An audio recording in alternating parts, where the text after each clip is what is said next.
Hi viewers, welcome to our channel. ప్రస్తుతం మనతో పాటు దాము బాలాజీ గారు సీనియర్ జర్నలిస్ట్ ఉన్నారు. వారితో ఒకసారి మాట్లాడదాం. నమస్కారం సార్. నమస్తే. సార్, రాధాకృష్ణ గారి కొత్త పలుకు ఈ వారం కొత్త పలుకు చూసుకుంటే సార్, ఈసారి ఆయన టీడీపీ సోషల్ మీడియా పైనే కాస్త చురకలంటించారని చెప్పుకోవాలి, అంటే విమర్శలు చేశారని చెప్పుకోవాలి. ఎందుకు ఆయన ఈ విధంగా టీడీపీ సోషల్ మీడియాని విమర్శిస్తున్నారు? మన ఆయన కొత్త పలుకులో ఏముంది? దానిపైన మీ అభిప్రాయం ఏంటి సార్? మామూలుగా భార్యాభర్తలు గొడవ అనుకోండి. భర్తని భార్య తిడుతూ ఉంటుంది. భర్త కొట్టాడు భార్యని. అప్పుడేదో మనం పోయి భర్తని విడదీయడము, భర్తను ఒక దెబ్బ వేసామనుకో, భార్య మన మీదకి వస్తుంది. నేను కొడితే నేను కొట్టాలా, తిడితే నేను కొట్టాలి, నీకేమో సంబంధం. అలాగా రాధాకృష్ణ తిడితే నేను విమర్శించాలి తెలుగుదేశాన్ని, ఏదైనా లోపాలు ఉంటే నేను చెప్పాలి, కానీ మీరెవరు రా చెప్పడానికి అని ఇప్పుడు కేడర్ని తిడుతున్నాడు. ఆయన మొన్నటి వరకు ప్రతి కొత్త పలుకులో చంద్రబాబుని తప్పుపడుతూ కొత్త పలుకులు రాశాడు. ఇప్పటికి కూడా ఈ ప్రభుత్వంలో లోపాలు ఎక్కడెక్కడ కుమ్మక్కై తినేస్తూ ఉన్నారు మొత్తం ఆయన రాస్తూ ఉన్నాడు. అసలు అధికారులకు ఇంపార్టెన్స్ ఇస్తున్నాడని, చంద్రబాబు పాత పద్ధతుల్లోనే ఉన్నాడని విమర్శిస్తూనే ఉన్నాడు రాధాకృష్ణ కానీ ఆయన పేపర్ కానీ. కానీ ఇప్పుడు ఈరోజు విచిత్రంగా తెలుగుదేశం సోషల్ మీడియా వాళ్ళు తెలుగుదేశం కొంప ముంచుతున్నారు, తమ్ముళ్ళు తొందరొద్దు అని టైటిల్ పెట్టి విచిత్రంగా రాశాడు. ఆ విచిత్రం ఏంటంటే తెలుగుదేశం సోషల్ మీడియా వాళ్ళు అతిగా స్పందిస్తూ ఉన్నారు, ప్రతిదానికి తలపోటుగా మారిపోయారు. ప్రభుత్వాన్ని విమర్శిస్తే తప్పులేదు, కానీ ప్రభుత్వాన్ని ప్రజల ముందు దోషిగా నిలబెడుతున్నారు. దీనివల్ల మళ్ళీ జగన్ వచ్చే ప్రమాదం ఉంది. జగన్ రాకుండా చూసుకోవాలి. పవన్ కళ్యాణ్ అన్నాడు కదా, 15 ఏళ్ళు మేమే పరిపాలిస్తామని, దానికన్నా విలువ ఇవ్వాలి కదా మీరు అని చాలా తీవ్రంగా తెలుగుదేశం సోషల్ మీడియా మీద, ప్రతి రాష్ట్రంలో సోషల్ మీడియాలు అన్ని పార్టీలకు ఉంటాయి, కానీ ఇటువంటి విడ్డూరం ఎక్కడా లేదు. అధికారంలో ఉన్న పార్టీని, అధికారంలో ఉన్న పార్టీకి సంబంధించిన సోషల్ మీడియాలు ఇట్లా విమర్శించడం నేను ఎక్కడా చూడలేదు. ఇలా ఆయన సడన్గా ప్లేట్ ఫిరాయించాడు. దీనికి ప్రధాన కారణం ఏంటంటే ఈ మధ్య తెలుగుదేశం సోషల్ మీడియాలో మేధావులు, అఫీషియల్ సోషల్ మీడియా వేరు, 2 రకాలుగా ఉంటాయి. ఎప్పుడైనా ఏ పార్టీకి సోషల్ మీడియా అనేది 2 రకాలుగా ఉంటుంది. ఒకటి అఫీషియల్గా వాళ్ళే పెట్టుకుంటారు, ఒక 1000 మందిని తెలుగుదేశం కూడా అఫీషియల్గా, ఇక్కడే మన హైదరాబాద్లో వాళ్ళ టీడీపీ ఆఫీస్కి వెళ్తే మనకు ఒక 600-700 మంది కనిపిస్తారు ప్రొఫెషనల్గా పనిచేసేవాళ్ళు. వాళ్ళ పని ఏంటంటే తెలుగుదేశాన్ని ఆకాశానికి ఎత్తడం, వైసీపీని తిట్టడం, అవసరమైనప్పుడు పవన్ కళ్యాణ్ మీద కూడా నెగిటివ్గా చేయడం, ఇటువంటి కార్యక్రమాలు వాళ్ళకు ఉంటాయి. దాన్ని అఫీషియల్గా చేస్తుంటారు. ఇది కాకుండా తెలుగుదేశం మీద ప్రేమ, జగన్ మీద తీవ్ర ద్వేషము, చంద్రబాబు మీద ప్రేమ ఉన్న చాలామంది మేధావులు ఉంటారు, జర్నలిస్టులు ఉంటారు, వివిధ రంగాల్లో ఉండేవాళ్ళు ఉంటారు. వీళ్ళల్లో కొంతమంది సోషల్ మీడియా ఇన్ఫ్లుయెన్సర్లు కూడా ఉంటారు. వీళ్ళకి ఏంటంటే కొంత క్రెడిబిలిటీ ఉంటుంది. వీళ్ళు ఏంటంటే చదువుకున్న వాళ్ళు, మేధావులు, వీళ్ళు ఏదైనా పెట్టారంటే కొంత నమ్మచ్చు అన్నట్టుగా ఉంటుంది. అలాంటి వాళ్ళందరూ కూడా ఏమనుకున్నారంటే జగన్ 5 ఏళ్లలో చాలా ఘోరమైన అరాచక పాలన చేశాడు, ప్రజలకి డబ్బులు ఇవ్వడం తప్ప ఇంకేమీ చేయలేదు, పైగా కక్షగట్టి కమ్మ సెక్షన్ని, తెలుగుదేశం వాళ్ళని కక్షగట్టి కొంతమంది మీద ఇచ్చేశాడు, మొత్తంగా ఒక అరాచకమైన రౌడీ పాలన జరిగింది, ఇది తెలుగుదేశం వస్తే మారుతుంది, తెలుగుదేశంలో బ్రహ్మాండంగా అభివృద్ధి జరుగుతుంది, చంద్రబాబు విజనరీ నాయకుడు, ఇవన్నీ వీళ్ళు నమ్మారు. నమ్మి నిజంగా నమ్మారా అనేది కూడా ఒక డౌట్ అనుకో నాకు. బట్ కొంతమంది నమ్మారు, కొంతమంది నమ్మినా నమ్మకపోయినా జగన్ పట్ల ద్వేషం అనేది వాళ్ళకి ఎక్కువ కాబట్టి చంద్రబాబు రావాలని కోరుకున్నారు. వాళ్ళందరూ జగన్ మీద కూడా గతంలో విపరీతంగా పోస్టులు పెట్టినారు. ఆ పోస్టులు కూడా చాలా ఉపయోగపడింది జగన్కి యాంటీగా వేవ్ని క్రియేట్ చేయడానికి. ఇప్పుడు వాళ్ళు ఏం చేస్తున్నారంటే వాళ్ళు ప్రతి పోస్టు చంద్రబాబును విమర్శించట్లేదు. చంద్రబాబు ఫర్ ఎగ్జాంపుల్ మొన్న పెట్టుబడులు తేవడానికి దావోస్ వెళ్ళినప్పుడు చంద్రబాబుని, లోకేష్ని బ్రహ్మాండంగా పొగుడుతూ వీళ్ళే పోస్టులు పెట్టారు. మరి అయితే వాళ్ళే స్పెసిఫిక్గా కొన్ని సంఘటనలు జరుగుతున్నప్పుడు, ముఖ్యంగా ఎమ్మెల్యేలు 164 మంది ఎమ్మెల్యేలు ఈ కూటమికి ఉన్నారు. వీళ్ళల్లో 80 మంది కొత్త వాళ్ళు ఉన్నారు. ఈ కొత్త వాళ్ళైనా పాత వాళ్ళైనా విపరీతంగా డబ్బులు అనేవి తినేస్తున్నారు. కరప్షన్ అనేది బీభత్సంగా జరుగుతుంది ఎమ్మెల్యే స్థాయిలో ఎక్కడ చూసినా. అంటే ఇసుక, ల్యాండు, గ్రావెల్లు, తర్వాత సారా మద్యం, తర్వాత కమిషన్లు, మామూలుగా వ్యాపారస్తుల కమిషన్లు. ఇప్పుడు ఫర్ ఎగ్జాంపుల్ మా ఫ్రెండ్ ఒకతను ఒక 40 కోట్లు పెట్టి ల్యాండ్ కొంటే ఎమ్మెల్యే ఫోన్ చేసి అందులో 10 ఎకరాలు పక్కకు పెట్టమ్మా నాకు కావాలన్నంట. ఆ కొన్నతను చంద్రబాబు దగ్గరికి, లోకేష్ దగ్గరికి తీసుకెళ్ళాడు విషయాన్ని, కానీ సాల్వ్ కాల సమస్య. అట్లాగే ఇంకొక ఫ్రెండ్ ఇంకొక దగ్గర కేబుల్ వ్యాపారం చేస్తుంటే నెలకు 30 లక్షలు నాకు ఇవ్వాలని, ఆ కేబుల్ వ్యాపారం చేసే అతను తెలుగుదేశం వాడే, ఎమ్మెల్యేను తెలుగుదేశం వాడే. అంటే డబ్బుల దగ్గర అదేదో అంటారు కదా, వంకాయ తోటకాడు ఎక్కడైనా బావు కానీ వంకాయ తోటకాడు బావు కాదని సామెత ఉంది.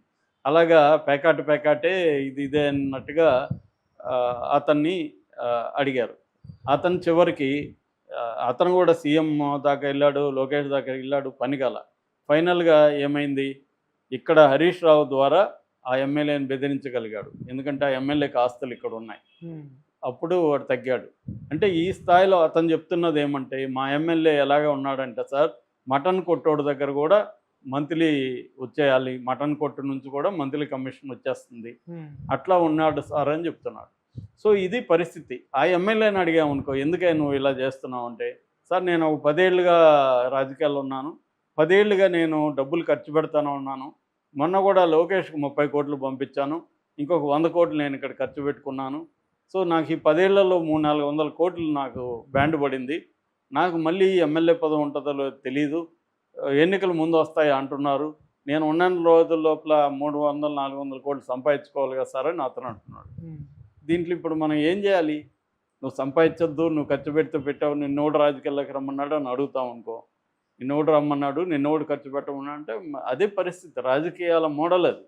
సో ఇలాంటి మోడల్ ఉన్నప్పుడు దీన్ని విమర్శించద్దు అంటే ఎలాగా? విమర్శించాలి కదా ఖచ్చితంగా. అదే పని Telugu Desam unofficial Telugu Desam social media, ఈయన ఆ మాట అనలేదు, తెలుగుదేశం సోషల్ మీడియా అన్నాడు. ఇందులో 2 రకాల అనఫిషియల్, అఫిషియల్. అఫిషియల్లో ఎవరు కూడా ఈయన చెప్పినట్టుగా విమర్శించరు. అనఫిషియల్గా ఉండి తెలుగుదేశం పట్ల ప్రేమ, జగన్ పట్ల ద్వేషం ఉండేవాళ్ళే ఇది మాట్లాడుతున్నారు. వీళ్ళ ఉద్దేశం ఏంది? ఈ ప్రభుత్వంలో తప్పులు మనం ఎత్తి చూపితే, ప్రభుత్వం మార్చుకుంటే మళ్ళీ ఈ ప్రభుత్వమే అధికారంలోకి వస్తుంది. ప్రభుత్వం తప్పులు చేస్తే మళ్ళీ జగన్ అధికారంలోకి వస్తాడు. జగన్ అధికారంలోకి రాకూడదు అనేది కదా వీళ్ళ అభిప్రాయం. అందుకనే కదా వీళ్ళు విమర్శిస్తున్నారు. ఈయనేమంటున్నాడు, రివర్స్ మాట్లాడుతున్నాడు. మీరు విమర్శించడం వల్లే మళ్ళీ జగన్ అధికారంలోకి వస్తాడని ఈయన మాట్లాడుతున్నాడు. జగన్ అధికారంలోకి రాకూడదంటే మీరు విమర్శించకూడదని. అంటే ఈయనే ఒక పక్క ఏమో విమర్శిస్తున్నాడు, ఎక్కడెక్కడ ఘోరాలు జరుగుతున్నాయి, ఎమ్మెల్యేలు ఎలా తినేస్తున్నారు అవన్నీ ఈయనే చెప్తున్నాడు. ఒక పక్క ఏమో సోషల్ మీడియాని విమర్శిస్తున్నాడు. మీరు అలా చెప్పకండి, ప్రభుత్వాన్ని దోషిగా నిలబెట్టకండి అని. ప్రభుత్వాన్ని దోషిగా నిలబెట్టాలనేది వాళ్ళ ఉద్దేశం కాదు. ప్రభుత్వంలో జరిగే ఈ అరాచకాలు కావచ్చు, అవినీతి కావచ్చు, అక్రమాలు కావచ్చు, వీటిని బయటికి తీయడం ద్వారా వాళ్ళు తీసేది కూడా ఇవే తీస్తున్నారు. వైసీపీ వాళ్ళ మీద దాడులు కానీ వాటినేమి వీళ్ళు ఖండించట్లేదు. ఈ తెలుగుదేశం మేధావులు కూడా వైసీపీ వాళ్ళ మీద దాడులు కావచ్చు, అక్రమ కేసులు పెట్టి, ఇప్పుడు పోసాని మీద అక్రమ కేసులు పెట్టారు, ఎవరైనా ఖండించారా? కానీ పోసాని మీద ఇప్పుడు ఎందుకు పోసాని అరెస్ట్ చేశారంటే, ఈ జీవీ రెడ్డి విషయంలో డైవర్షన్ చేయడానికే చంద్రబాబు అరెస్ట్ చేశాడని తెలుగుదేశం మీడియా వాళ్ళు పెట్టారు పోస్ట్. అది వాస్తవం కూడా కదా. జీవీ రెడ్డి ఇష్యూ ఒక పక్క బర్నింగ్గా ఉంటే సడన్గా దాన్ని డైవర్ట్ చేయడం కోసమే పోసాన్ని అరెస్ట్ చేశారు అన్న విషయాన్ని తెలుగుదేశం మీడియా చెప్పింది. ఇది కాంటెక్స్ట్ అనమాట. ఈయన రాయడానికి ఇమీడియట్ కాంటెక్స్ట్ వచ్చి పోసాని ఇష్యూని కూడా సపోర్ట్ చేయాలి కదా మీరు. పోసాని భయంకరంగా తిట్టాడు కదా గతంలో లోకేష్ని, చంద్రబాబుని, పవన్ కళ్యాణ్ని. అలాంటి అరెస్ట్ చేసినప్పుడు మీరెందుకు దాన్ని సమర్థించట్లేదు అని ఈయన ఆక్రోశం.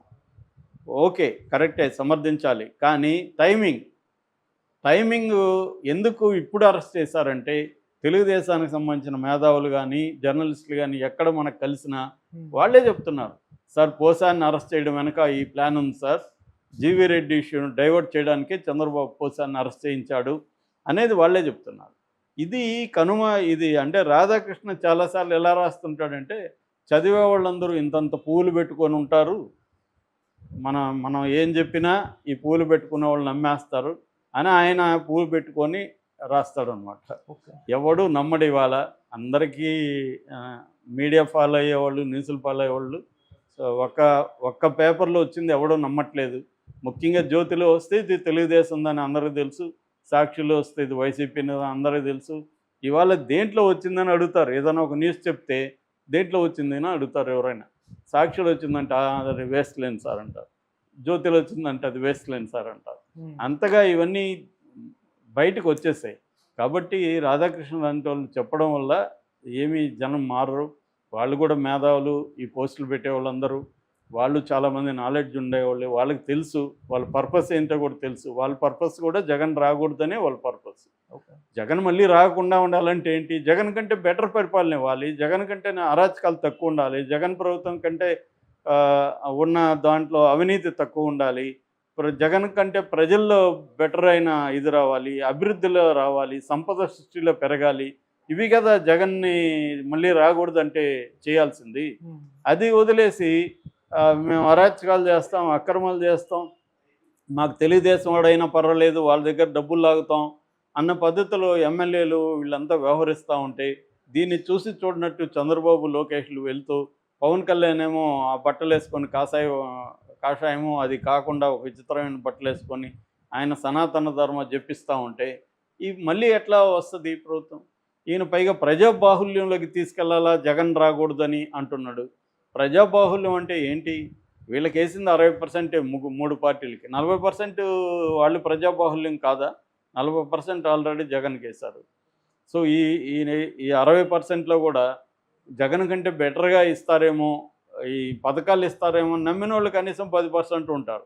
ఎందుకంటే వీళ్ళు ఎక్కువ హామీలు ఇచ్చేస్తారు కాబట్టి, పవన్ కళ్యాణ్ గ్యారంటీ ఉన్నాడు కాబట్టి మనకి ఇస్తారేమో. కాబట్టి జగన్ కంటే అన్ని విధాల బెటర్ పరిపాలన చంద్రబాబు ప్రభుత్వం ఇవ్వాలి. అది ఇప్పటివరకు ఇవ్వట్లేదు. 9 నెలల్లో 1,00,000 కోట్లు అప్పు చేశారు. ఇప్పటివరకు సూపర్ 6 కానీ ఏవి కానీ అందులో ఒకటి తప్ప, పెన్షన్ తప్ప ఇంకేది అమలు కావట్లేదు. ఇప్పుడు ఈ బడ్జెట్లో కేటాయించామంటున్నారు, అది ఎంతవరకు అమలు అవుతుందనేది చూడాలి.